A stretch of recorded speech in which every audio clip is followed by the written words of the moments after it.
Assalamualaikum warahmatullahi wabarakatuh. Berjumpa lagi dengan saya Rizky Badriani Utami, NIM 1811320089.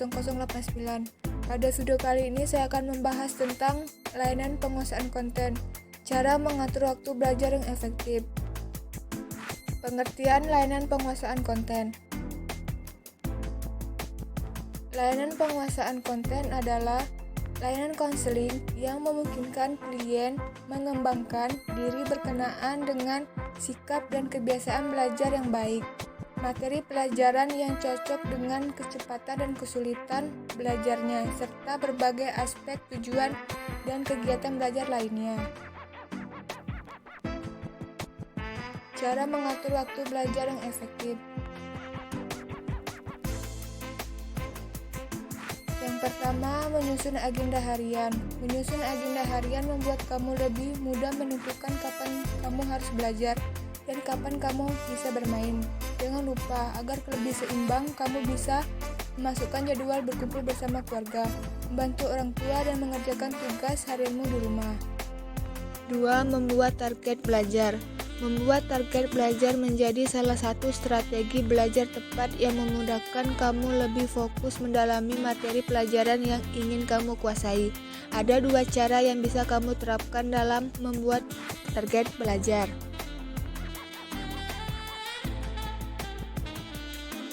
Pertama, kamu bisa membuat gambaran umum tentang materi pelajaran yang kamu sukai. Caranya, kamu bisa melihat daftar isi buku pelajaran untuk menentukan materi-materi pelajaran apa saja yang harus kamu pelajari dan pahami dalam seminggu.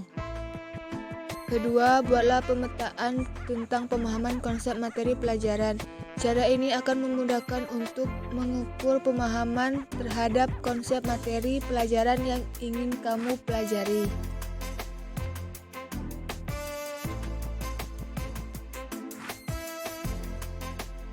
3. Menentukan waktu luang. Menentukan waktu luang menjadi bagian penting dari cara mengatur waktu belajar efektif. Belajar sampai lupa waktu tentu akan membuatmu mudah lelah dan stres. Untuk menghindarinya, bersantai sejenak sembari mendengarkan musik atau menonton drama Korea kesukaan gak ada salahnya kok. 4. Pilih metode belajar yang sesuai. Setelah kamu menyusun target belajar, kamu bisa mencari metode belajar yang sesuai dengan dirimu. Contoh metode belajar yang bisa kamu coba adalah metode belajar Pomodoro dan mind mapping.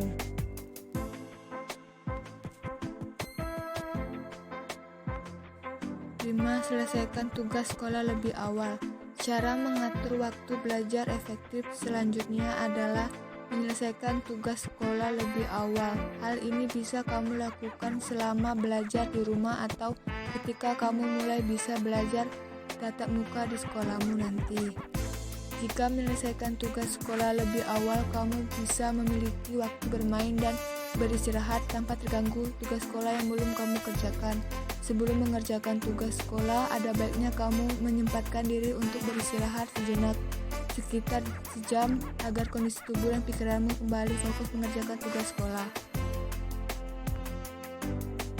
6. Disiplin dan konsisten. Disiplin dan konsisten merupakan strategi belajar tepat dan kunci keberhasilan untuk melakukan segala hal.